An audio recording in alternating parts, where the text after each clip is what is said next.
जहाँ मुझे कोई आजादी नहीं, वहाँ मैं काम नहीं कर सकती। कैसी किस्मत लेकर तुम लोगों को जन्म दिया था।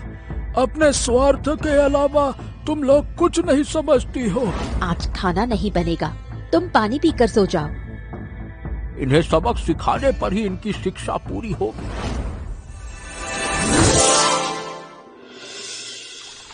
ये लो मालती मौसी, जब वो कपड़े धुल जाएं, तो इन्हें भी साफ कर देना। उसके बाद ही तुम घर जाना। क्या मैं सुबह से अब तक सिर्फ कपड़े ही धोए जा रही हूँ और तुम फिर से इतने सारे गंदे कपड़े ले आई? क्या मैं घर नहीं जाऊंगी? क्या सिर्फ तुम्हारे घर का काम करने से होगा? मुझे दूसरे लोगों के घर भी जाना है। तुम्हारे लिए समय की कीमत नहीं होगी, लेकिन मेरे लिए है। क्या तुम मुझे समय की कीमत सिखाने आई हो? बताओ, उन लोगों के यहाँ काम करके तुम्हें कितने पैसे मिलते हैं? मैं तुम्हें सारे पैसे दे दूंगी, लेकिन आज तुम मेरे घर के ये सारे कपड़े धोकर ही जाओगी। नहीं, मैं नहीं कर पाऊंगी।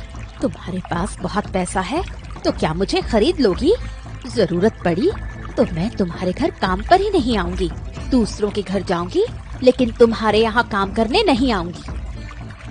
ठीक है, अब तुम्हारे लिए अब वो दूसरे लोग ही पहले है ना। कल से तुम्हें हमारे घर पर आने की कोई जरूरत नहीं, और तुम्हारे जो भी पैसे बनते हैं आज मुझसे लेकर चली जाना। हाँ हाँ, मैं तो चली ही जाऊंगी, और तुम काम के लिए कोई दूसरा ढूंढ लेना। जहाँ मुझे कोई आजादी नहीं, वहाँ मैं काम नहीं कर सकती। ठीक है, बहुत ज्ञान दे दिया। अब जो कपड़े धोए हैं उन्हें धूप में सुखा देना, उसके बाद ही घर जाना।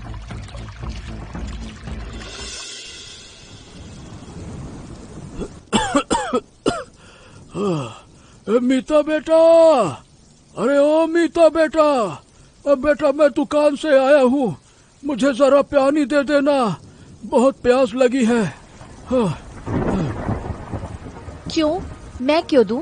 और तुम्हें क्या हमेशा मैं ही दिखाई देती हूँ? जब भी दुकान से आओगे बस मुझे ही पानी लाने के लिए कहोगे। क्या तुम्हारी और कोई बेटी नहीं है? हमेशा मुझे ही क्यों पानी लाना पड़ता है? मीता बेटा, तू ऐसा क्यों कह रही है? अरे मुझे जब जिसे याद आता है उसे कह देता हूँ, पर तू मुझसे इस तरह से बोलेगी ये मैंने नहीं सोचा था। ठीक है, तुझे लाने की जरूरत नहीं है। दीपिका बेटा, ओ दीपिका बेटा, अरे फिर तू ही मेरे लिए थोड़ा